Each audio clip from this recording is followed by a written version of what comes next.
Awali aktivitas dan pelayanan Anda melalui renungan pagi menjadi putra dan putri Allah. Terdengar panggilan Roh untuk mengangkat salib, dan mereka yang mengangkat salib akan menemukan bahwa salib mengangkat mereka.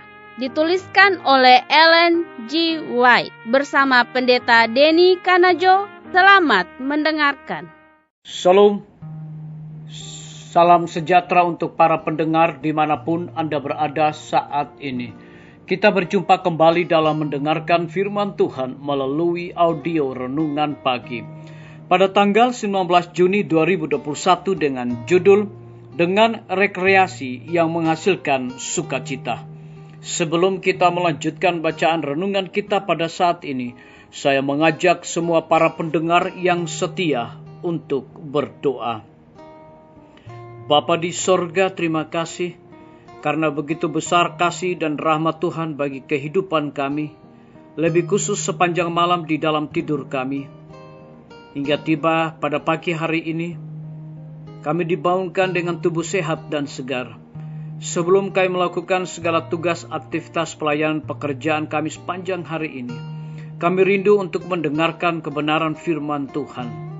Curahkanlah kuasa Roh Kudus-Mu kepada kami, agar kami dapat mengerti akan kebenaran firman-Mu pada pagi hari ini, dan kami mempraktekkan di dalam kehidupan kami.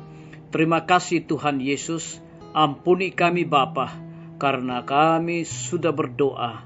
Hanya di dalam nama Tuhan Yesus, kami sudah berdoa. Amin. Ayat inti kita terambil di dalam Mazmur 5 ayat yang ke-12, demikian firman Tuhan. Tetapi semua orang yang berlindung padamu akan bersukacita, mereka akan bersorak-sorai selama-lamanya, karena engkau menaungi mereka, dan karena engkau akan bersukaria, orang-orang yang mengasihi namamu. Mari kita ikuti penjelasannya. Musuh kebenaran itu punya segala macam hiburan yang dipersiapkan bagi para pemuda dalam semua kondisi hidup, dan tidak hanya disajikan di kota-kota yang ramai, tetapi di setiap lahan yang dihuni manusia. Iblis gemar merekrut para pemuda menjadi pasukan tentaranya. Jahanam yang cerdik tahu benar bagaimana cara untuk bertindak, dan ia telah membuktikan hikmat nerakanya dalam merancang kebiasaan dan hiburan bagi para pemuda yang akan memisahkan kasih mereka dari Yesus Kristus.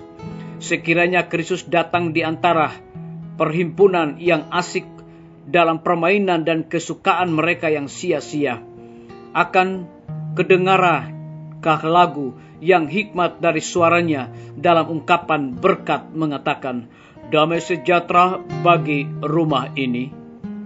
Bagaimana juru selamat dunia akan menikmati tempat kegirangan dan kebodohan ini? Kesombongan dan ambisi tidak pernah dipuaskan, tetapi orang-orang yang bijaksana dan sungguh-sungguh akan mendapat kesenangan yang besar dari sumber-sumber yang ditentukan Allah untuk dapat diraih oleh semua orang. Adalah suatu kesempatan dan menjadi tugas bagi umat Kristen untuk menyegarkan semangat dan memperkuat tubuh mereka oleh reaksi yang tidak mengandung dosa, dengan maksud menggunakan kuasa jasmani dan pikiran mereka untuk memuliakan Allah. Janganlah rekreasi kita suatu kegembiraan yang tidak berguna. Jangan membentuk rekreasi yang bukan-bukan atau yang sia-sia. Kita dapat mengatur rekreasi itu dengan cara yang baik, sehingga akan membawa manfaat meninggikan pergaulan dengan siapa kita bermain, meningkatkan mutu keahlian kita dan mereka untuk lebih sukses bila memasuki tugas-tugas yang dibebankan kepada kita sebagai orang Kristen. Agama Kristus adalah mengembirakan dan meninggikan dalam pengaruhnya. Biarlah bacaan renungan kita saat ini akan menjadi berkat bagi kita semua. Mari kita tunduk kepala dan berdoa. Bapa di sorga, terima kasih. Kebenaran firman Tuhan di pagi hari ini mengingatkan kembali kepada kami bahwa musuh kebenaran itu punya segala macam hiburan yang dipersiapkan bagi para pemuda dan semua kondisi hidup, dan tidak hanya disajikan di kota-kota yang ramai, tetapi di setiap lahan yang dihuni manusia. Iblis gemar merekrut para pemuda menjadi pasukan tentaranya. Terima kasih atas kebenaran firman Tuhan pada saat ini. Di pagi hari ini hamba berdoa untuk pemerintah kami. Tuhan berkati Bapak Presiden bersama dengan wakil, para menteri dan stafnya, Bapak Gubernur bersama wakil, Bapak Bupati bersama wakil, Bapak Wali Kota bersama wakil, camat dan stafnya, lurah, kepala desa, RT dan RW, dimanapun mereka berada saat ini. Tuhan lindungi pelihara mereka. Mereka sangat membutuhkan hikmat pengetahuan sorga daripada Tuhan, agar dapat menjalankan roda pemerintahan di tengah-tengah pandemi saat ini boleh sesuai dengan amanat dan titah Tuhan. Kami berdoa untuk para tim medis. Tuhan berkati dokter, perawat, bidan, semua para pekerja kesehatan yang ada di setiap rumah sakit, bahkan puskesmas yang ada di Indonesia. Curahkan hikmat pengetahuan sorga, dedikasi dan sukacita di dalam pelayanan di saat pandemi COVID-19. Kami juga berdoa untuk guru-guru, kepala sekolah dan semua siswa yang sedang memasuki masa liburan. Tuhan lindungi pelihara mereka dimanapun mereka berada saat ini. Kami juga berdoa untuk pimpinan-pimpinan organisasi gereja Tuhan, dari tingkat yang tertinggi sampai kepada gembala jemaat dimanapun mereka berada. Mereka sangat membutuhkan akan kuasa Roh Kudus di dalam pelayanan mereka.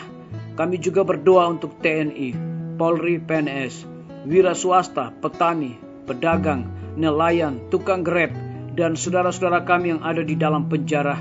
Kami serahkan mereka sepenuhnya ke dalam tangan kasih dan rahmat Tuhan. Tuhan lindungi pelihara mereka, berikan kekuatan, kesehatan, hikmat sorga, terlebih dalam segala tugas dan tanggung jawab yang Tuhan percayakan bagi masing-masing mereka. Kami juga berdoa untuk para pendengar yang setia, yang berulang tahun saat ini. Dengan bertambahnya usia yang Tuhan percayakan di dalam hidup mereka, mereka selalu bersyukur dan melayani Tuhan senantiasa. Di dalam pergumulan dari para pendengar yang setia, pendidikan anak-anak mereka, pekerjaan mereka yang sedang mencari pekerjaan, yang berada di dalam kebimbangan, masalah, sakit penyakit, kiranya Tuhan memberkati dan sembuhkan mereka dan berikan kepastian hidup kepada mereka. Terima kasih Tuhan Yesus. Ampuni kami Bapa, karena kami sudah berdoa hanya di dalam nama Tuhan dan Juru Selamat kami. Amin. Sampai jumpa. Tuhan Yesus memberkati kita semua.